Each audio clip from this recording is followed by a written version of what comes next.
we're really pleased today to be able to present some ideas and some data.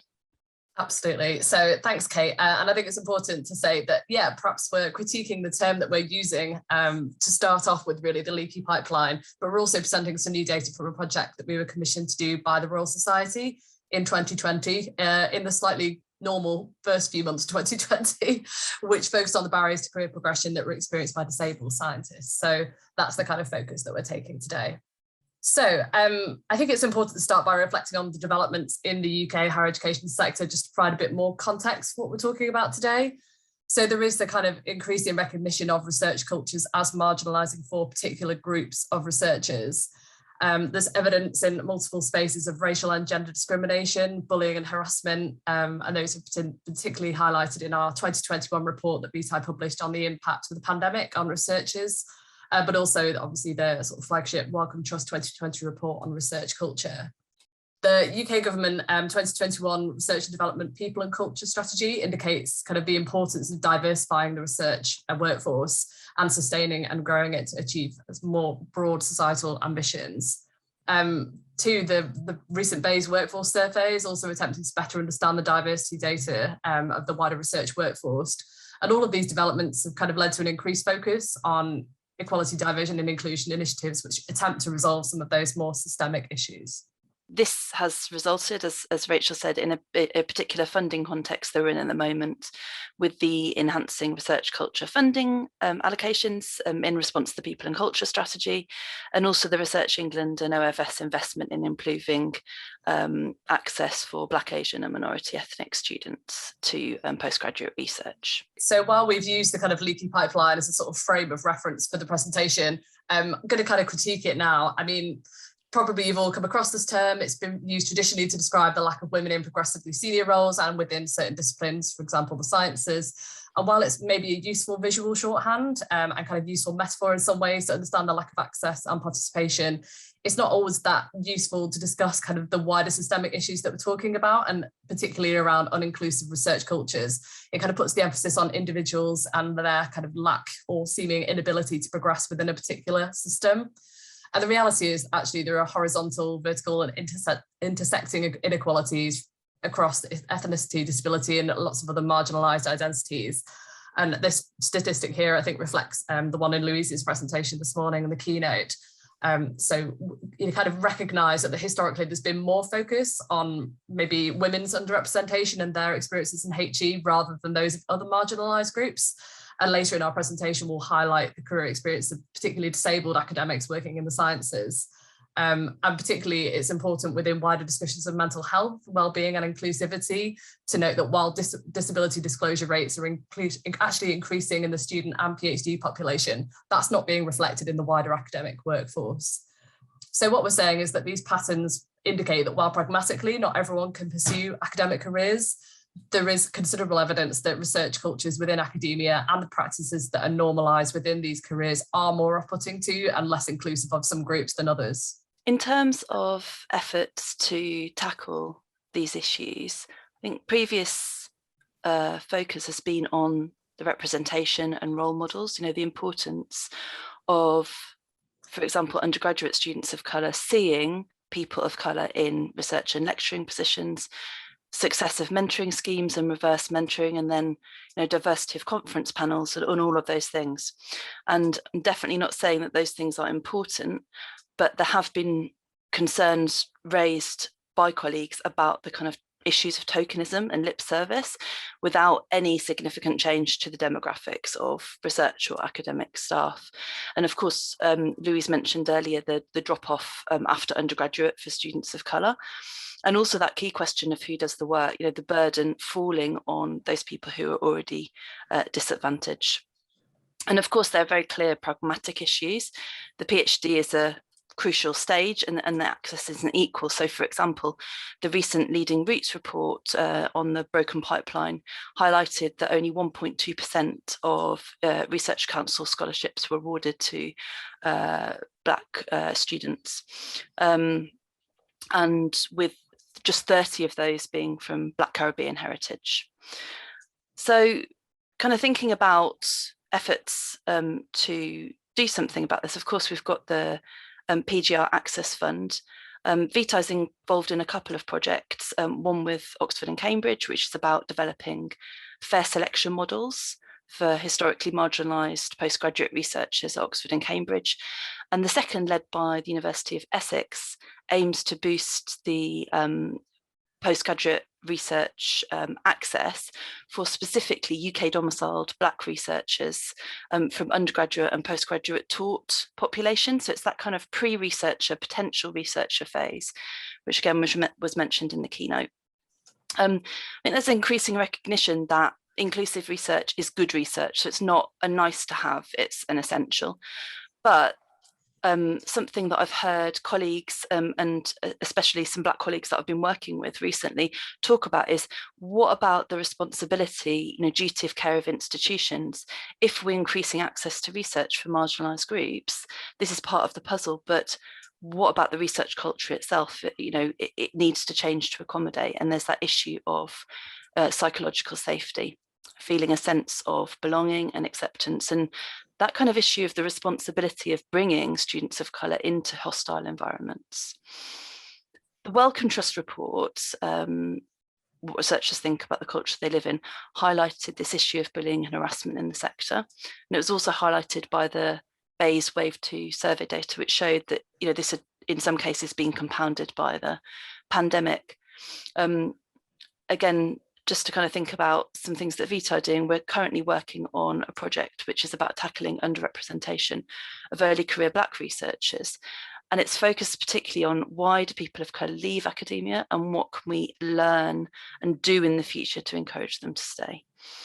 As Rachel said, previously the pressure has been on individuals from underrepresented groups to adapt, and now there's a growing consensus that research culture needs to change. But culture isn't all about behaviours and values. So, there's that important work of dismantling systems and structures that are a product of previously dominant and perhaps still dominant research cultures, but they're really central in shaping our current research cultures today. And I suppose a good example of that, passing on to Rachel, is some of the ableism in the system reported by disabled scientists. Thanks, Kate. So just briefly now, I'll talk you through some of the emerging findings from the research that we did back in 2020 as part of wider work that the Royal Society is doing to address barriers to participation and success in STEM. So we did quite a small-scale qualitative research project, and it was around exploring the barriers to career progression faced by disabled scientists.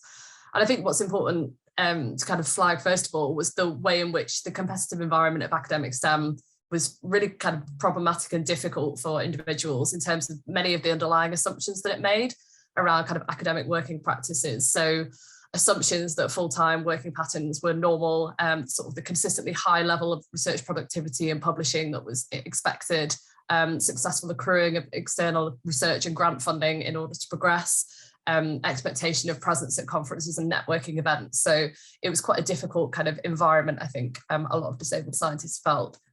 But one of the main issues that emerged from our research was really kind of fascinating, but it was the low numbers of individuals that even felt able to disclose that they had a disability to their employer.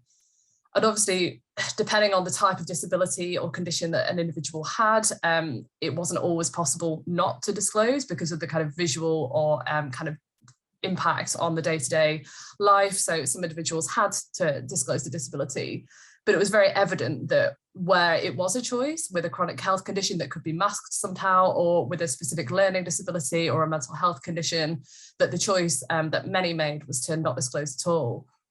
And perceived barriers around disclosing the disability itself included kind of fear of stigma and the kind of persistent discrimination that was faced by those who did disclose, or was anticipated to be disclosed, to be experienced by those who did disclose. And that was particularly the case for mental health conditions. But also another barrier to disclosing a disability was the lack of visible role models, which I know we've talked about already.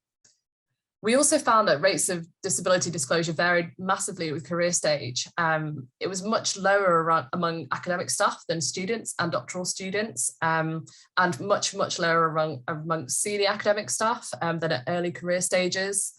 However, we did notice that in sort of key early career stages, disclosure was particularly low on those on research only or temporary research contracts. So it was evidently becoming a bit of a challenge for those attempting to secure a permanent role to be able to disclose that they had a disability that they would need support in navigating in the workplace.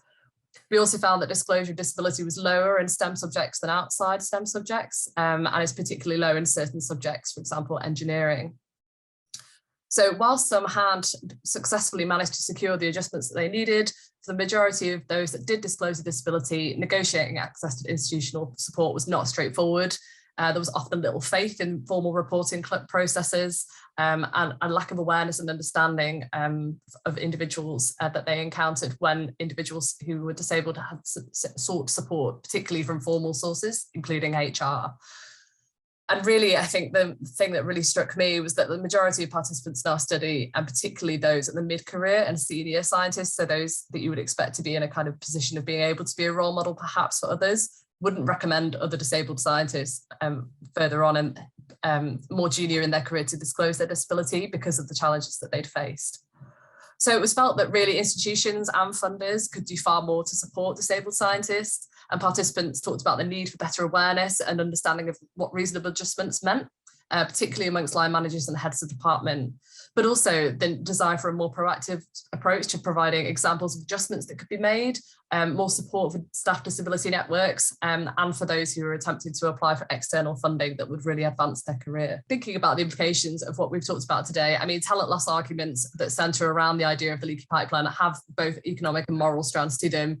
Economics arguments tend to centre around what the loss of certain groups of individuals means for the future of a workforce and its productivity. But obviously there are wider moral questions about the implications of our failure as academic institutions and the sector, which are meant to kind of work for public good, in being able to represent and reflect the diversity of the wider population. And there's also, that issue of inclusivity in terms of epistemology, so particular ways of knowing.